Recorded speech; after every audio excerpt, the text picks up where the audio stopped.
La Fórmula 1 está bajo el reflector en 2023, con críticas de los pilotos al reglamento y una oleada de quejas de los aficionados sobre carreras procesionales, la falta de adelantamientos y el dominio de un equipo.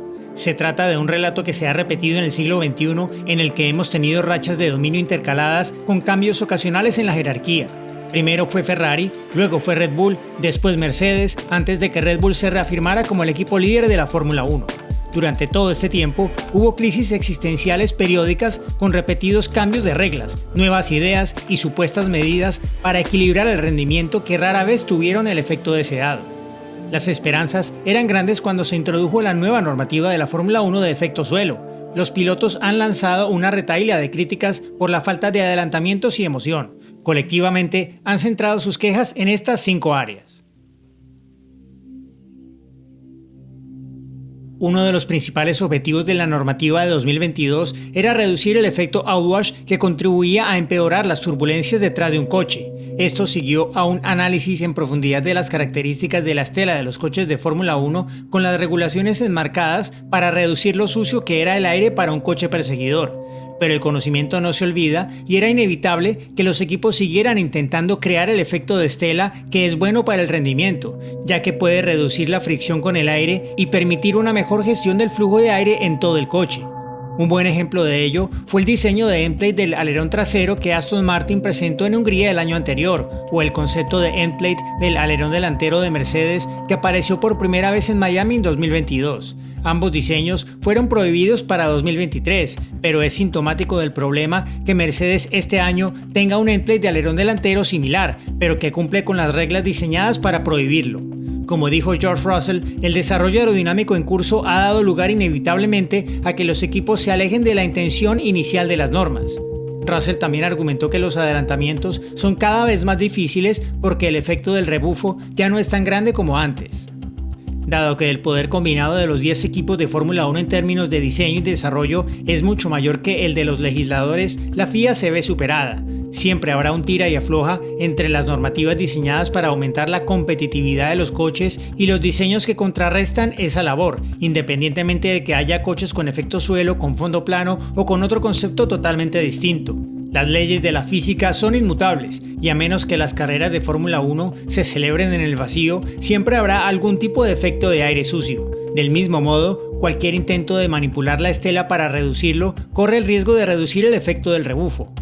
Siendo realistas, todo lo que la FIA puede hacer en los próximos años es realizar ajustes para contener el problema y evitar que empeore.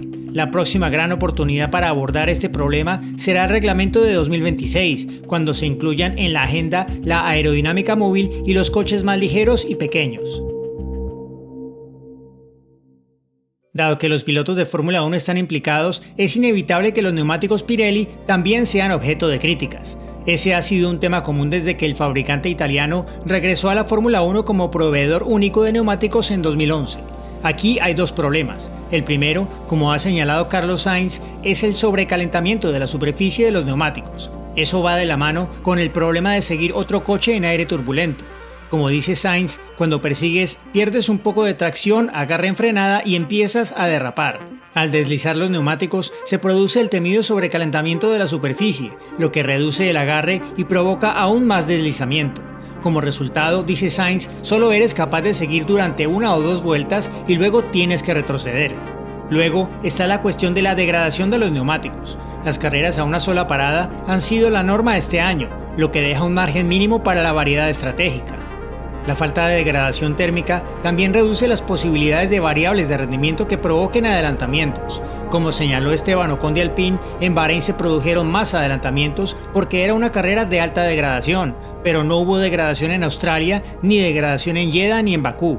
Lo mismo ocurrió en Miami, donde la mayoría se detuvo una sola vez. Es inevitable en cualquier fórmula con un proveedor único de neumáticos que estos sean criticados. Pirelli trabajó para reducir el sobrecalentamiento de la superficie cuando introdujo los neumáticos de perfil bajo para montarlos en las llantas más grandes de 18 pulgadas a principios del año anterior. Se hicieron algunas mejoras, pero sobre todo, cuando los coches empiezan a deslizarse en aire turbulento, es inevitable cierto grado de sobrecalentamiento. Hay margen de mejora, aunque teniendo en cuenta el peso de los coches, hay un límite a lo que es posible. Las críticas a las carreras a una sola parada son legítimas, dado que Pirelli ha aspirado idealmente a carreras a 2 paradas, preferiblemente con una gama de opciones estratégicas. La degradación de los neumáticos en Jeddah, Melbourne, Bakú y Miami fue baja, lo que llevó a carreras a una parada. Pero Pirelli está trabajando con las limitaciones de intentar hacer toda la temporada con solo 6 compuestos diferentes para cubrir 23 configuraciones de pista distintas, cada una con superficies variadas. Es justo pedir más a Pirelli, pero también es importante no esperar lo imposible. La ventaja de rendimiento de Red Bull en las carreras es tal que los adelantamientos son relativamente fáciles para sus pilotos, como demostró la brillante remontada de Max Verstappen desde la 9ª posición de la parrilla hasta la victoria en Miami. Pero el grupo perseguidor de Aston Martin, Ferrari y Mercedes está muy compacto. Eso es lo que argumenta Fernando Alonso. Señala que la Fórmula 1 siempre se ha caracterizado por el dominio de un solo equipo. Así es la Fórmula 1, dijo. Aunque sería más exacto decir a menudo en lugar de siempre, se puede ver por qué lo dice. Pero Alonso en realidad argumenta que el grupo donde él corre está demasiado apretado. La ventaja de Red Bull es probablemente el motivo más importante de las quejas. Pero no hay que culpar a Red Bull por ello, pues el equipo está haciendo un trabajo brillante y recogiendo la recompensa. En todo caso, Mercedes y Ferrari deberían ser considerados responsables por no haber hecho un mejor trabajo, pero esto es una advertencia para no sacar conclusiones precipitadas. Si Red Bull no estuviera en la parrilla, es probable que esta temporada se considerara una emocionante batalla entre los pilotos de Ferrari, Mercedes y Aston Martin, un clásico incluso.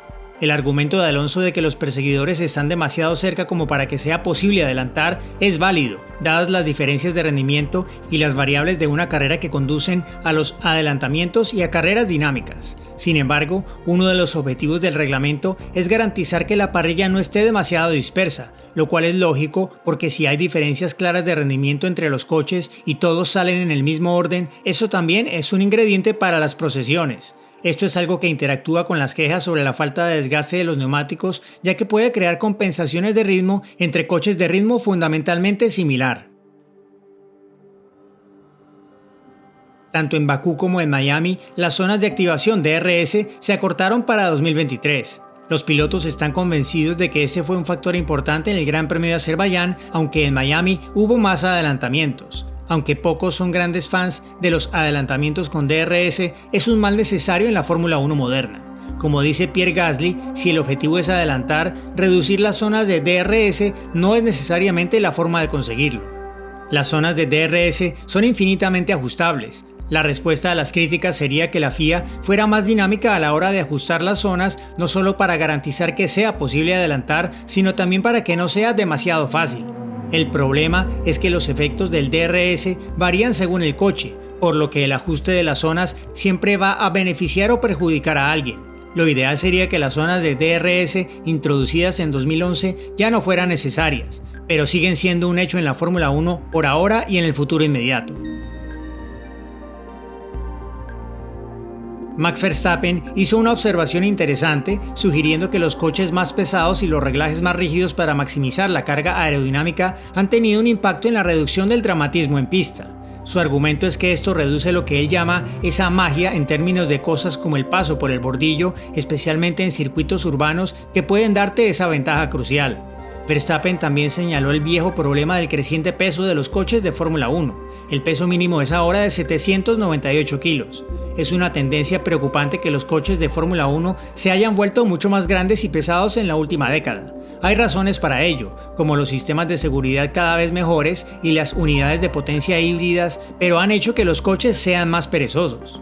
Además, los pilotos tienen razón al señalar que los actuales coches con efecto suelo no van tan bien sobre los bordillos y por tanto permiten un uso menos innovador de las trazadas y restringen las formas en que los pilotos pueden atacar.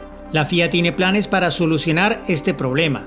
Uno de los objetivos declarados de la revisión del reglamento de 2026 es hacer los coches más ligeros y pequeños o al menos contener su crecimiento, pero no será un cambio radical.